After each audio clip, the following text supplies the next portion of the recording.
Okay, here we go.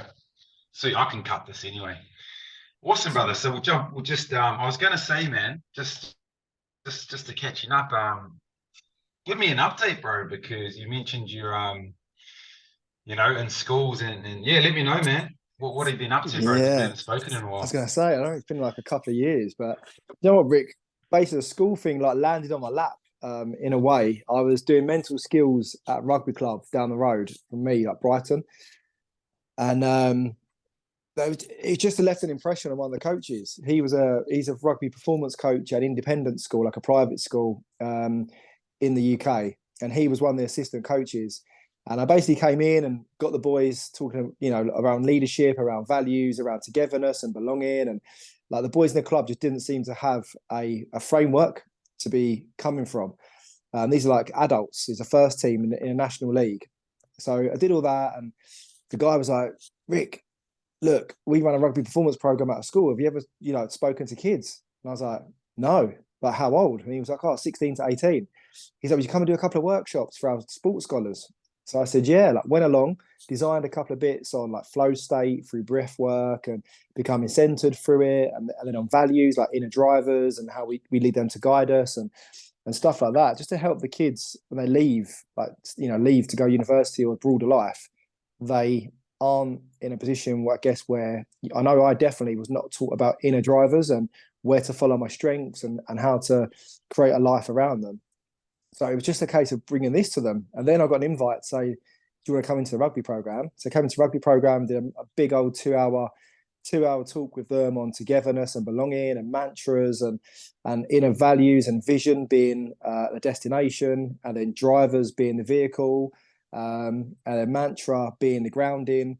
And like did a load of work on that, but introduced a lot of like fun games to bring them together and use like very soft skill elements for them to connect, like things like blindfolding them and taking them on like a route where they have to trust each other, walking around a school, but they have no idea where to go and they have to communicate to each other, but we've taken away like one of their senses. And, so relying on touch and voice to guide one another. And with comes that is the unconsciousness of, oh, I trust this man because I'm not bumping into something because he's leading me, Mm. like as a team. So it's really effective. And we kind of, did a lot of that, did a lot of breath work with them. And it just escalated. And then I started posting about LinkedIn, and schools just went, oh, Rick, could you come in and do like a masculinity talk for us? Because we like this approach to the soft skills and Wow. what men should be, like trusting and communicating and all this. And it just went off from there, Rick. Like, it just, these talks on masculinity, and then that escalated into some leadership talks on inner drivers, on habits, on goal setting. Mm. And then I got approached to, start writing a leadership pathway program for 13 to 18-year-olds. So they get to have access to me across the 5 years as a year group and start to build these foundations that are way beyond traditional curriculum. So yeah, in a nutshell, bud, I'm sure we're going to dive into it a bit more, but in a nutshell, that's where we've been at. Man, that's awesome, brother.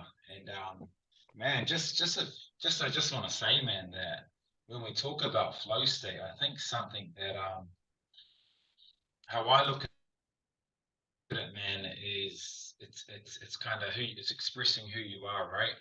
In that moment, in this moment, and which requires that safety and for, like you said, to connect with yourself and for that fear and ego to sort of die away and be comfortable and safe. And I think what's overlooked a lot, man, for someone watching this is how much that can come out of just conversations, like meetings, like now where we haven't planned anything, but when you allow that space and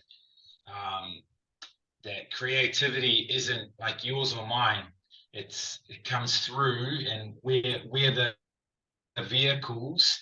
And because with yourself and myself, there's no hierarchy, which in Māori culture we've used the word rako, reciprocal learning, which Socrates talked about, man. If you go back to ancient Greece, he talked about the same thing about knowing nothing, which he kind of pointed to that essence coming through And I think that's so important that people don't quite get, man. Like, if you're in a meeting as a coach, like the new guy might have the best idea, and it's something that we've got to, anyone's got to be humble about to allow that and allow that flow and creativity in meetings, conversations, and yeah, and that's what we're looking. I guess we're looking to do here, man, and looking to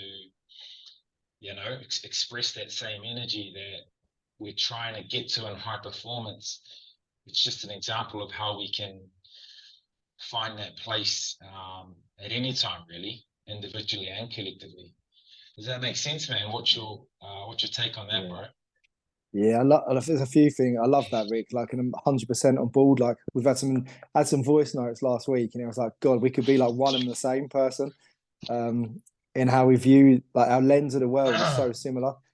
And I think, like, just with the lads with the rugby program in one of the schools, or the boys I get to work with, you talking about hierarchy there is something that I'm big on with the lads. Is that I flatten it, and I say that to them. Like, we all circle up for communication. I deliberately don't stand and talk down in a traditional Wow.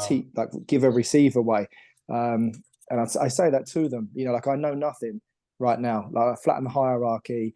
We share from a place of, like, practicing being authentic, experimenting with who we want to be and not who we are or was. And, we treat ourselves like we know nothing, that everything right now is new, and we're allowing anything that comes through us to be expressed. And it's helping. I'm a big believer in this, Rick, and I don't know if you've heard it, that you can't send a message and not be the message. It becomes toxic to the receiver. If you send a message of being trying to say, we want to be authentic and we want leadership and to be flow and expressive and untapped and, not to be restrictive, and then we start setting rules, well, it goes against the message of trying to be expressive. And then we set rules to create a framework, and we talk about culture. When if you set rules, you don't have a culture. You're forcing something to happen on your terms. It doesn't happen through authenticity then. So with the boys, it's really important for me personally that we create a oneness, a unitedness. I'm very particular on not saying me and you, but us. So creating like us stories, an us mantra, an us environment. So it feels inclusive and expressive, and that if you say something or you deem you failed, we have failed as one. So it's us to pick up the failure and flip the learning to progress from there. Do you know what I mean? Um, so just trying to create a psychologically safe environment where we can have risk and exploration as well as principles. Sorry, mate, a lot of jargon, I know, but I'm just trying to go through what was coming through my head in that. And at the moment, it's kind of in bits. I'm just sharing it. Nah, it's cool, brother. Makes 100% sense, man. For sure, everything you're saying, and that's why with my model, I had well-being and mindfulness at the foundation of performance. Similar to what you're saying, holistic well-being and the emotional intelligence, that awareness, self-awareness. Because without that stuff, bro, it's like you said, you're on the surface of the ocean, right? You're not able to sort of see the full ocean and allow the full ocean to flow through you, which is what presence and flow gives us. So yeah, man, 100%, bro. How do you find, man? I got a question. I seen a question the other day around, and I hadn't thought about it that specifically, but with young kids, because I work with some youth in high performance, but mostly for me is men. And the question was around, it might have been on LinkedIn actually, the challenge of the that period of transition. And I know you do a lot in that space, boyhood to manhood and the peer pressure. And so is there anything, I know you mentioned about certain activities, man, that are fun and that kind of, build trust and build a certain safety and give that understanding without, in a different way. Yeah. Yeah. Is there anything specific, man, that you do for that? Because that's pretty important for that age, 100%, man. Oh Probably the yeah, key, Rick. right? Like, That yeah, developmental. on so many levels. Yeah. Yeah, I was going to say that there's so many levels and so many entry points around that. And you've hit the nail on the head, Rick. Like it is such an important, I think it's such an important part of their timeline. And something I say to Mrs. C about like it's one of the schools I do sort of back to back hours, and one lot of the hours with the year 13, so like 17, 18 year olds, and the next hours with 13-year-olds, so like the year nine. And the year nine, you really see how like their farmland, let's say, like the ability to throw seeds on a land, and you realize the responsibility you have because they're so receptive and they're so not squashed by being brainwashed by their environment, whether that be the male role models in their year above, or like their peer group from the year above and the year above that and the year above that, who have set a role model, a roadmap of what being a boy or a man is. And the year nines you see are so receptive to like learning all these different ways. And I think that what happens is if we don't know what our values are in our drivers, or we don't know who, I hate saying who we really are, because like I say to these kids, like I hear teachers come to me and they say to the 18-year-olds, "Oh, like just be who you are," and I'm not confrontational, but I challenge that. Like, how are these kids? They don't know who they are. Like you've told them when to eat, when to go to the toilet, what to learn, how to learn it, like what results to get to where. Like they don't know who they are because they've never been allowed to be who they are. Like they're in a system that teaches them who to be in the world, like not, or who to be and what to do. They've never been taught how to be in the world. And you see the year nines, they're very energetic. They want to explore. They want a bit of risk. They want a bit of excitement, and you can see they just literally hold on to every word you say. And for me, Rick, it comes down. You've been in that rugby environment. It's very much the same in a private school environment. In that, like in the old days, we had initiation, which was sacred because it was about growth. It was about challenges that allowed you to come into an environment or make the journey from boy to manhood by a growth activity. So you instilled confidence and resilience and robustness in that individual to step in and be celebrated. And what we have now, especially in Western culture, is initiation is via humiliation. Oh man, he's left.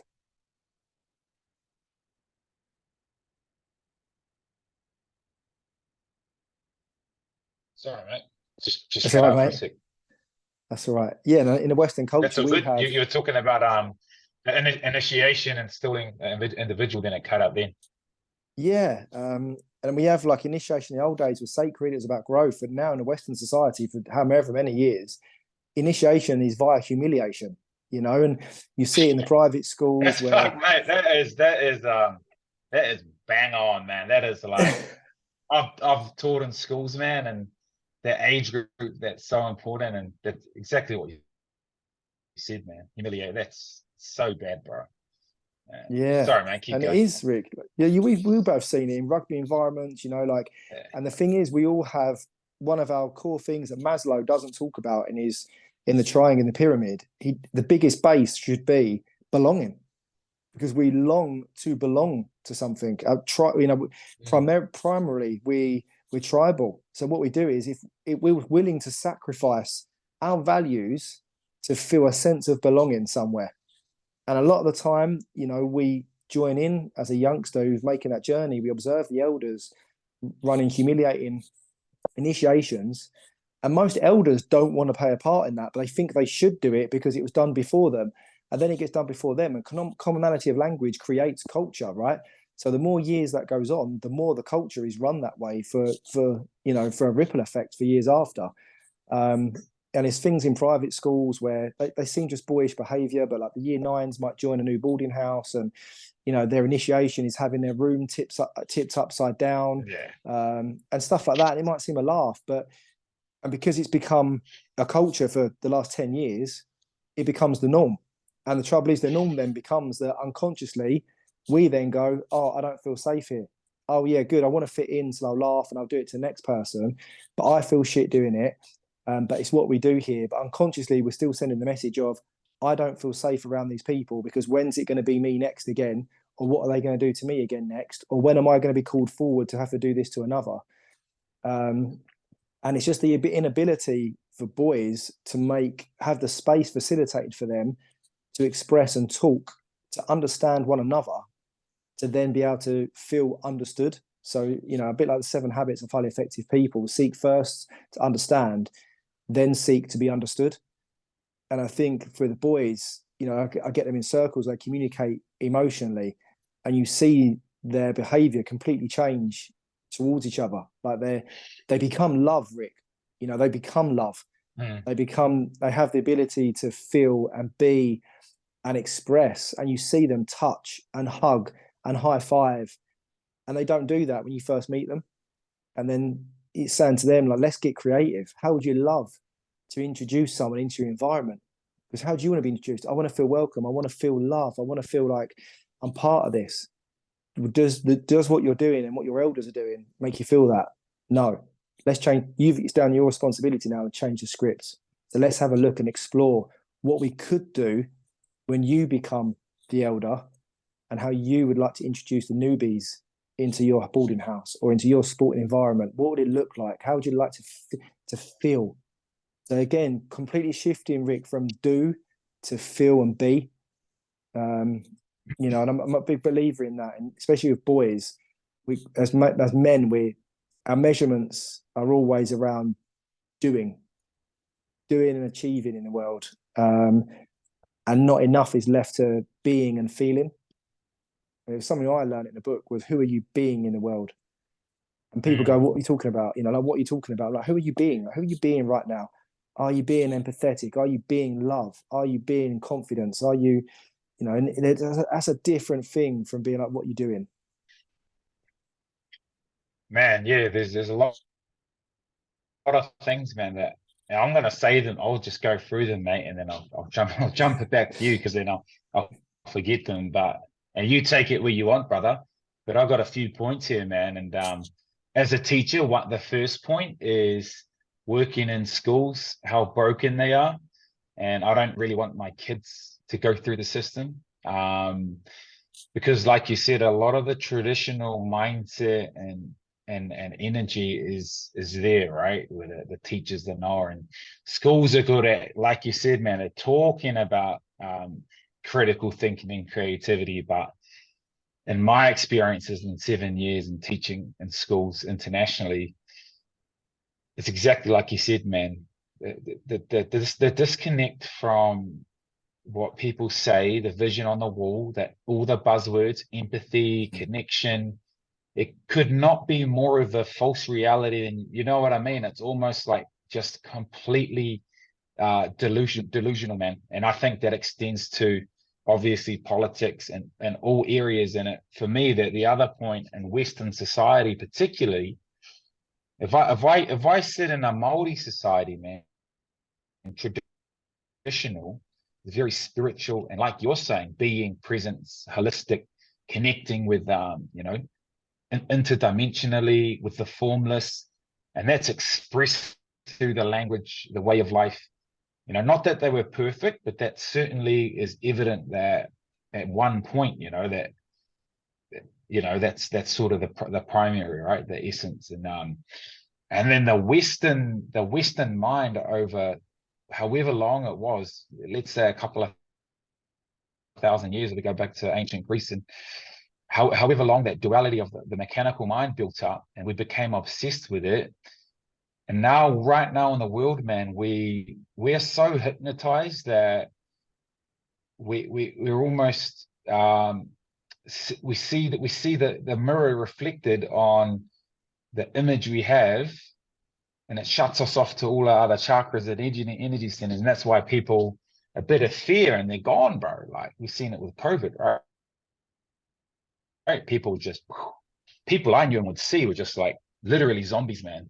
And when I walk around in the world now, that's the normal mindset. Is people are so pulled into that self-center and the duality that it creates, to the egoic consciousness, that, man, it's just it explains exactly what you're saying about the doing and being. Like, and I say it a lot in my content, man. Like, just seeing meditation butchered and mindfulness butchered, breathwork butchered by people who are approaching it through a conceptual lens, and then the spiritual egos, and man, it's just like, it's madness, brother. They're amazing tools, when you understand that it's about. I don't think people like going into the uncomfortable part of knowing yourself and your emotions and fears and desires. That's a different movement within. If we go within, it's a different movement. Whereas for thousands of years we've been in there without and gaining the egoic. And then I think for me, what people do is the spiritual comes into, I'm going to dress spiritual and go to the sea and have my, and this image, and it falls in that gaining, but it's unconscious to people, right? And I see it so many times, man. And people that are doing it, they do everything, bro. And people I know really well, and in a split second, you see the fallacy in it. Whereas I think people, the psyche, especially the ego, wants to escape that emotion. It's uncomfortable, right? So those spaces you talk about are so important, man, especially at that age. Another thing, brother, point 3 is the initiation, man. That is, for me, probably one of the biggest fallacies of Western society, that we've taken that out. When I was in Tanzania, bro, we went on a safari, and we were out in the lions. We were fully out there. And we drove past these 11, 12-year-olds on their initiation. So the tribe sends them out, bro. They got to survive for like 3 months or something. So they're you want to be resilient. You want to, you're literally facing death, man. And for me, it's like ancient societies did that to face death in a way that you could transcend the egoic. You could have an egoic death in a way to transcend. Because in as human consciousness arises, we need to be able to transcend that ego. But what we're doing in the world is that's all we are, man. And we're like this truck just running madly, non-stop freight train, and destroying each other and the planet because of that psyche, which is quite neurotic, bro. So, and it all kind of connects, man. When you think about school, and then the initiation's not there, other cultures, that real strong duality in the Western mind. And it all kind of connects, bro. So those are a few of the things that jumped up to me, man, as you were talking. Yeah, brother. Do you know what, Rick? You saying that and hearing that reflected back, you talk about the initiation in Tanzania, is like the one thing that just sprung in my mind there when you said that was, not only do you get the robustness, the trust, the close to death, imagine being that person that comes back, and the presence you have to be in so much gratitude for the world and your life when you go through a task like that, and like how deeply wired that becomes in your psyche to have embraced nature, to embrace challenge and near-death experience. Imagine when you come back to safety, how the gratitude runs through your body on a daily basis for who you are and what you have. And you're not chasing something else because you've been exposed to all that for 3 months to return to your tribe as an integrated young man. And just there's that immense flowingness of like presence. Like it's just got to be it's immense. so important, man. It's so important, man. And I know you do that a lot, man. And it's like systematically there just needs to be, like, when I think of the school system, man, is about the young kids have that creativity and flow, and we adults just sort of crush them out of it, bro, and like condition them into these robots in a box. And Einstein talked about that, and we're somehow the experts projecting all that fear and insecurity, bro. And it's madness, brother. Literally crazy, man. And working in schools and seeing it is like, man, it's just, and then like you could just, it's not hard, right, to envision a school that allowed that self-expression and safety and creativity, and supportive structures, and connecting with nature, mindfulness, emotional intelligence.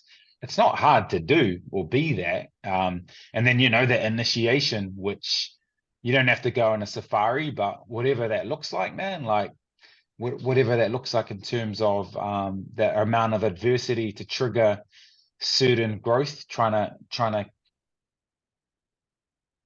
artificially in a way trigger that. Because what we're doing, man, in the world, and another thought I've had that relates to some of the stuff that you do is so related to what I'm saying is it seems like we've really suppressing the masculine essence and energy, which is that protective and that driver, even the destructive essence is what I call it, which was there in a lot of ancient cultures, which is more of a protection and the male, the stronger emotions, and we live in a world that suppresses it like fully, like I don't know, like you can't show a little thing, like in New Zealand. I'm not sure about England, but New Zealand, like you grow up, man, and like you're soft or you're a pussy or you cry, you get a hiding, or you know what I mean? Like Yeah. this is 100% normal. Now it's probably not so much. It's shifting a bit more now, but so what I see, man, is that energy, if we're putting it down, like crushing it down, the energy still has the same life force and power to it, and it manifests in uglier ways because we are suppressing it, and it manifests in unconscious ways because we lose our awareness to be able to work with it in a calm and responsible way, the masculine essence there.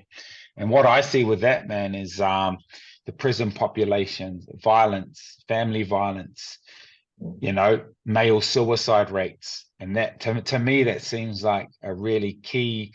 Obviously, there's other traumas there, but that seems like quite a key thing. Does that relate to some of the stuff you do, man? Is that kind of, how do you view that stuff? Yeah, so I want to come back to something. I don't know if it's interweave or not, Rick, actually, but I'm guessing it will tap into it. So I run something here, Rick, once a month on a Saturday morning called the Wolf Pack. So it's a men's community in Brighton, in the UK. And it's basically a space where men come, I have about 20 to 30 guys rock up. Wow. We check in. Yeah, so emotionally check in on like a green. And then we do a bit of body work. So we might do a dynamic meditation to express energy or potential anger or emotion that's in there. It's non-judgment. It's all blindfolded. The dynamic meditation, so Osho dynamic. Wow. Or we do some sort of workout to be in the body, but we create an environment where it's collaborative, not competitive. So it's a collaborative workout space where the ego is checked in at the door. It's all about just trying to find a growth edge through physicality, and then we go and get in the sea together. So a lot of guys are fearful of the sea. They haven't been in it for like 10 or 20 years, getting stripped off in front of each other. A lot of them can feel vulnerable or judged in the past. They don't do it. But we all get in the sea together and we immerse ourselves for at least 10 minutes and we talk and we breathe in the sea. And then we go indoors and we have a coffee and I create another check-in circle. And we all check in again emotionally. And then I guide wherever that goes so men can talk. And I think like everything you've said, Rick, is within that circle every month. Like men don't have a space to express themselves. That when they don't express themselves, you see it gets projected into their relationships or it gets inverted within themselves. So their energy then becomes completely off within themselves because they don't have an avenue that they're aware of to get rid of it, or they think they're alone. And it is very interesting for me as well to listen in with this, because you've got 18 to 67 is our age range in this men's circles. So you get a lot of different perspectives. But just come back to an earlier point you said, Rick, is like in the schools, and this will relate in the mirror with self-awareness, and the mirror of the kids in your chart, or not yours, but in their charge, are a mirror of the person who leads. So I said earlier, like commonality of language creates culture, and that it's the head of a fish that rots first. And when I was in the schools the other week, and we talked about passive communication, assertive communication, and aggressive communication, and what they look like when we embody all three things: how we behave, how we feel, how the receiver can feel and behave. And we talked to the boys, because I was told the boys are too passive, they're too weak, they're pussies. Who told you that?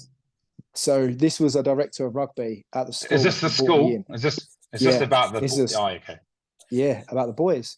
So we had a big squad like workshop with them, and we talked all about these things. And I got them to embody them. Just before you go into that, man, Yeah. like, how did you? Because being in schools, bro, if I'm working with that age group, like they're very much not really interested, standoffish. They're holding back, the peer pressure. It's a pretty hard nut to crack, man. Like, do you know what I mean? Yeah. Like, maybe being an outside person helps, but how'd you do that, man? Because that's like, yeah, that's not an easy thing to do, I don't think, man. Like, did you find that whole standoffish peer, like, too cool type thing? Or Do you know what, Rick? I think so. I teach as well, like 3 days a week. I lecture at a college as well. So the age group's all between like 16 to 18. It's the same with this school. What I do on my first visit is so like last week, for instance, on this specific one I'm talking about, I walked in and the guys would all be looking at me, and I just literally straight away I make a fun game. So for instance, I'll come in. And I do this when I was teaching. So I did exactly the same thing on my first session when I was lecturing. I got them all up. There's like 20, 30 of them. And I go, right, guys, we can have a look at this like slideshow, or we can get up and do cool shit. Slideshow, cool shit. Which one is it? And they're like, oh, like, cool shit. So they stand up straight away. Like you've changed their dynamic because they're sitting down and you walk in standing. So then I go, right, stand up. So straight away, they don't know, but I've risen them to my level straight away. So now they know there's no hierarchy. But they don't know it. So it's unconscious. So then I create a bit of banter. So I'm like, right, I look around the room and I'm like, right, go and find someone who's better looking than you. So straight away, there's like, laughter, banter, you're laughing as well. And I play a game, rock, paper, scissors. So I'm like, right, A and B, name yourself off. I'm like, Jim, who knows rock, paper, scissors? You can do best of 3. And whoever wins, go and find another winner. Losers cheer on the winners until we get down to 1-on-1 in the room. So then you create like a football stadium atmosphere where there's loads of cheering. They've got themselves down to 1-on-1. There's loads of excitement. You've broke down all the barriers of what they believe are going to be a traditional kind of like workshop teaching environment. Yeah, man. And they're brought in because they're like, this is going to be fun. So straight away you see them like they sit more assertive after that. They're more engaged because they're like, oh wow, what's this guy going to do with us next? So you kind of get them eating out of your hand like straight away, because you've broken down all the typical ways that they realize they're going to do things. It allows them to be more open then, because they've been seen straight away, they've been heard. You've broke down the barrier of like, this could actually be fun rather than just sitting here trying to fall asleep. And I do that still with when I lecture. Like I come in straight away and I'll either get everybody to check in. So I'll set the room up in a lecture in a circle. And they're like, oh, what are we doing today? And they walk in. And I go, nothing, just take a seat in a circle. They're like, a circle? We normally sit in rows. I'm like, no, not today, you're in circles. And then it's just like, right, check in, 3-word check in, like emotionally, where are you at right now? And they say their 3 emotions, and then we spend like 10, 15 minutes doing it. And then it's like, right, sweet, now let's get into the lesson. Like, how can I help you? How can I help you like learn today? Now you've expressed that, what do we need? And if I feel like there needs more energy, I'll play another icebreaker game for like 5 minutes, just to stir the energy in the room. So that's how I can get the engagement, Rick, on that. Nice. And they buy in. But it was really interesting in this one. You do all that, and the teacher would obviously come to me, or the director of rugby would come to me with that in mind. Like, can you do something for them, Rick, so they become like less passive, less pussies, like less beta male. And I talked to him through it all. And I said to him after, you do realise, and I won't say his name, I'll say it's Dave. Dave, you do realise that commonality of language creates culture, and the fish rots from the head down. And he's like, what do you mean? And I went, you've called me in, and he's another example of another teacher that's done this to me recently. They've gone, oh, the boys aren't resilient, the boys aren't robust. Yeah. And I said, the boys are a mirror of you. And he was like, looked at me, and you could see he was triggered. He hated being challenged by that. And I said, I don't know you personally, but this can't be a personal dig. So what I'm telling you is they are a mirror of the culture of who you're being around them in their school setting. They're a mirror of you. And he hated it, Rick. And then 24 hours, honestly, mate, 24, 40 hours later, I got a phone call from him, and he said, Rick, you triggered the life out of me. I felt really challenged. And he said, but I reflected on it. And he said, do you know what hit home? I said, what? He went, I'm a passive communicator. He's like, I do what I'm told. I don't say no to anything in the school. Even when I know I shouldn't be saying yes, I still say it.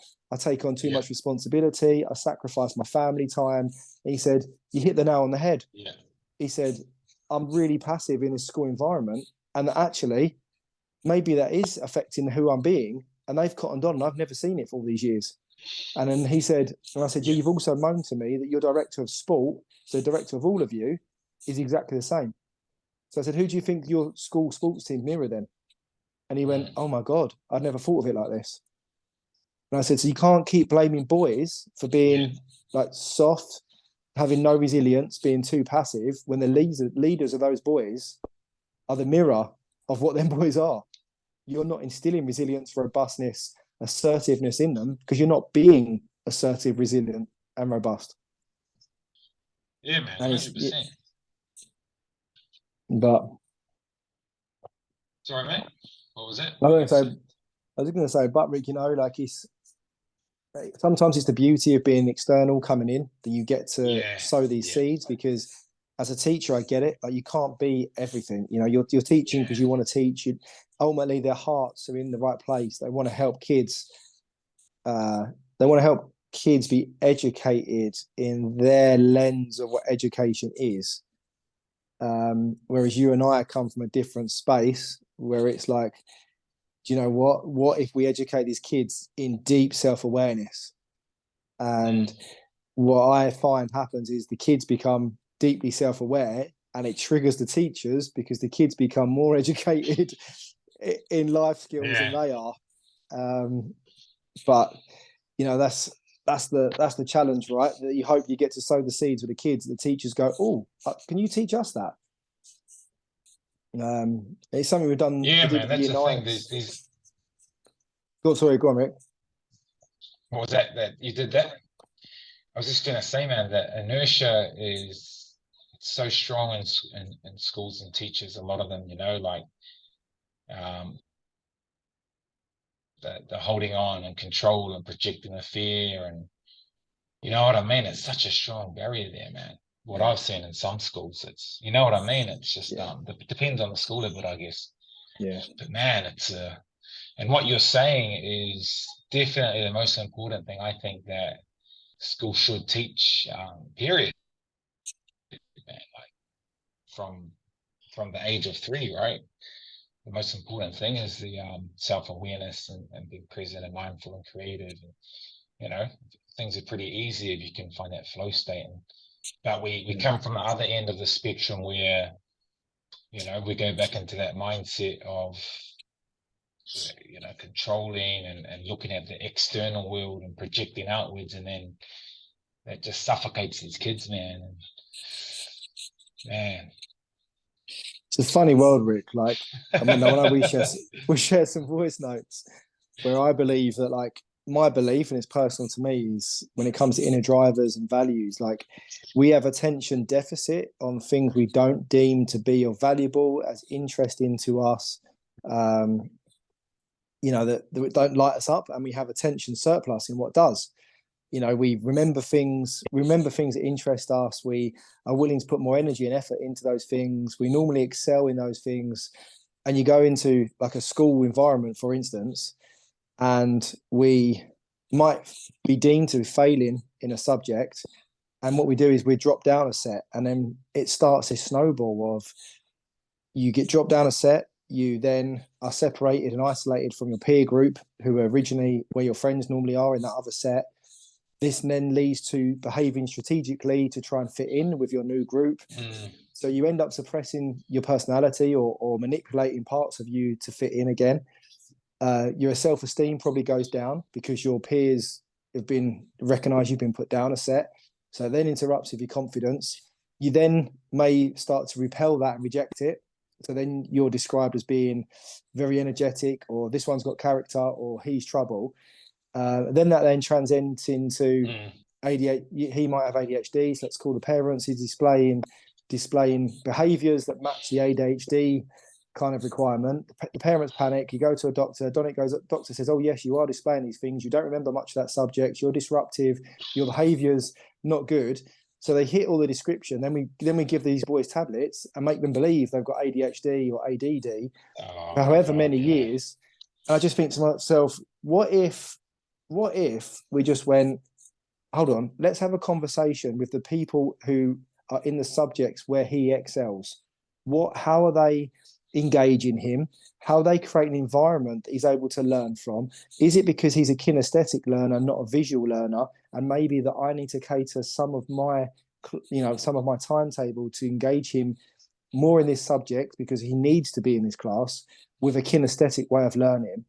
And actually, maybe he might not excel here, but at least we can make his time in this subject more plausible for him. And by not doing them things, we open a spiral, Rick, to all this other way of like ADHD, of learning how to manipulate behaviors to fit in. And I'm like, well, in one breath, we could create learning environments that don't take that long to actually get to know the individual and open dialogue with our colleagues to make sure that he can have a plausible, more comfortable learning experience. Or we just go, why are we deferring the ability of this individual? Like, let them just excel in where they remember and retain information, have energy and drive to do really well. Otherwise, you get to sort of our age, Rick, when you get to like 30, and you spend your whole life trying to be like, oh, well, I should be good at everything. But there's these other things that I loved doing when I was at school. I never had a chance to explore it. And then you get to 30, 35, and you're like, oh, shit, I've just gone full circle. I'm back doing all the things I loved when I was like 14, 15, 16.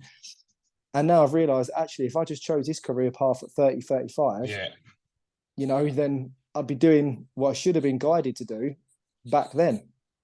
So we end up deferring it. Or then mental health comes into that equation because you start to build a career and a life around it. And then typically men in their 30s and 40s then go, I don't know who I am in the world. I've been suppressed. So you project the emotions. And then you have the mental breakdown or the midlife crisis at 40. And then everyone goes, there's a men's mental health crisis. And you go, is it any fucking wonder? Oh my God, brother. Mate, when you're saying all that, bro, I'm just like picturing the subconscious, energetic, what's happening and the density and pools and all that pain and residue and even in the collective and individual psyche, and it's, man, there's just layers, brother, and then it's generational, then it's, when you know what it is and see it clearly, it's like it's so simple to come in the present, right? But also there's so much of that generational and societal and cultural and the ego and the density, and man, it's mind-blowing, bro, when you have a sit down and we're having a conversation here just to understand. Like, I just done a video about self-awareness for my flow chamber I'm doing, so like a course. And when I was doing that, I was looking at that like what you're talking about. And then so how I'd put it was, you got fear. Fear is that root of your image, and then your image projects to your thoughts and your emotional field, and then your identity's caught up in that and how you define yourself through that lens. And then you add on a lot of these men, bro, 20, 30, 40 years of every day that being reinforced, man, from the moment you're born, you're in the womb, and your parents' karmic cycles that are very strong. Yeah. And then your friends and your peer group, society. This is like a whirlwind, bro, that you can't see, but it's there pulling. And like you said, bro, and trying to fit in, and like that, your soul's slowly crushed, man, and suffocated from it. And you end up almost finding finding whatever makes you feel safe, even if it's whatever it is, right? You just almost an escape, like you said, because whether it's belonging or just that safety, and it's just mind-blowing, bro, to think that the amount that happens, and then you can take it back probably the momentum of that egoic consciousness in society, thousands of years, and I've seen all that myself within myself, man, the collective individual, and yeah, I don't know, man. Talking about this is like, it's kind of like we're building this insurmountable mountain, but then again, the paradox, bro, is it doesn't have any power. You know what I mean? Such a Yeah, yeah, paradox, bro. This stuff, man. It's crazy. It's crazy, brother. So crazy, yeah, man. You yeah. know? I feel like we could probably just like feel like we could disappear in like in the mountain somewhere and just like literally just keep talking like, about all this for like a whole weekend together. Yeah, yeah, man. How did you guys jump on your thing, man? Just out of interest, because So there's how did that start up the weekly thing? so Rick, so The that started up the Wolfpack. did Yeah, the you just sort Wolfpack of men's community. people start coming, or we just like Yeah, so how did they? what happened, Rick, was I was down. So like in the summer, I'll go sea swimming like 1 or 2 mornings of the week, like really early, like 5:30. And it started we've had it 18 months. So last May, so just under 18, last May, I went swimming in the morning, and there's a triathlon team that swim as well. I can't go with them because I'm not that good a swimmer. But I was swimming across like quite far out, like 50 meters offshore, 100 meters off the shore, and I'm in the slipstream of the triathletes. And I stopped. My goggles are leaking, and as I stop, I look up. They're a good 20 meters in front, and as I'm looking up at them, sorting my goggles out, I can see a head that's just not moving anywhere. And I was like, oh wow, that's unusual. Like one of the triathletes can't be as amateur as me, like having these cheap old goggles leaking. I was like, oh, they must have done. So I sort my goggles out, I carry on swimming, and my goggles are leaking again. I look up and I still see this figure, but the triathlons have passed that now. And I was like, that can't be right. So I get the goggles on, I keep swimming. And as I get to the point, my checking point of myself, I notice this figure is bobbing up and down. And I'm like, there's no goggles on his head. And I can't see the neckline of a wetsuit. And I suddenly realized, fuck, that's a guy trying to take his own life. So I swam over, and he's Oh, literally really? fully clothed. Yeah, yeah. I swam Oh, over, and wow, he's fully clothed. And obviously, we can't touch the bottom. So we're like nearly 100 meters offshore. And man. and I'm like, dude, are you all right? And he's like, I don't want to live, but I don't want to die. And he's crying. And I just said, look, have you got the energy to swim? And he said, no. So I just grabbed him. I said, put your arms around my neck, and I'll swim us to shore. And I swam us to shore, and like he just opened up to me. He was Man. crying, and made him feel made him feel safe and wanted and stuff. And I had the inkling to start a men's community, and I just didn't follow through. And then that morning that happened. I got home by 8 o'clock, and by 12, I'd already set the group up, declared it all over Wow. LinkedIn, and reached out to people. I was like, look, I'm going to start a men's group to come to talk, to get in the sea together. And that was it. I had about 10 people on the first one, and it grew like last year. And then I changed it in January so that we did like a bit of a workout or a meditation at the Yeah. start of the 2 hours, just to help guys get into their body, to learn how to just express themselves like through their body. So get out of their head, get through into their body. And that was it, Rick. So it basically advertised on Eventbrite. And I just talk about it most weeks, like once a week on LinkedIn. And Wow. people just That's come awesome, along. man. Yeah, we've got a WhatsApp group of about 32 people. Nice, man. So, and they all That's come awesome, along. brother. It's cool. Man, It's cool. awesome what you do, man. So important, Cheers, bro. Rick. Just before we jump off, bro, I was just lastly, man, what's your opinion? I've heard a few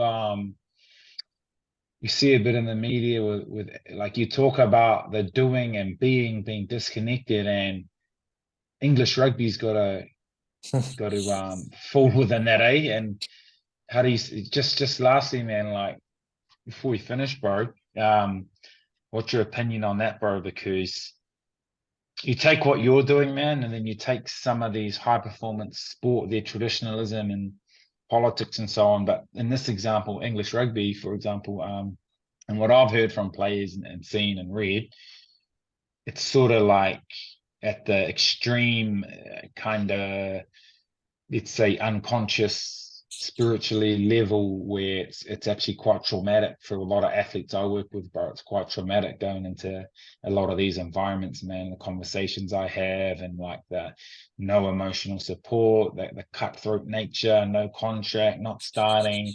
No one really cares a lot of the time. Obviously, people Yeah. do, but a lot of the time people are lost. And in Australia at one point, a few young rugby league players committed suicide with the different pressures they were dealing with. The professional coaches in Australia, particularly, commit suicide. A couple of players in New Zealand recently. Man, what do you reckon, bro? World Cup, England rugby, because it gives a good lens of learning when you look at sometimes the extreme manifestation of things, right? Yeah, yeah. God, it's a real deep question. We can't leave left that to the end.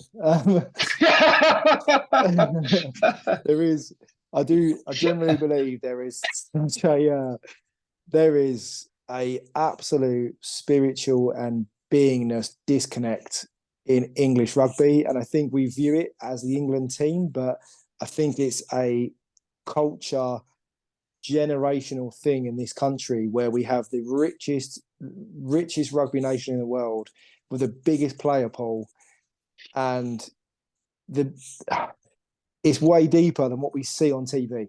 It's at mini youth level, it is at community rugby club level, and then it just manifests up that way. Like it manifests up that way where there's too much ego attached to Premiership clubs who have DPP systems led by people that are still dining out on the ego of a badge, or coaches that come in and just demand beast players a day after playing. And spiritually, they're so off with, there's too much control, there's too much strategy, there's too much be in your head. If you're a player, I mean, you've only got to look in our age group, Rick. There's been the Danny Cipriani's of the world. There's now the Marcus Smiths of the world, where it's just like, let's tease you a bit, let's dangle the carrot, and then we'll psychologically completely fuck you up so that you don't express yourself and be who you are, to elevate us to a place of flow and playful and joy and expression.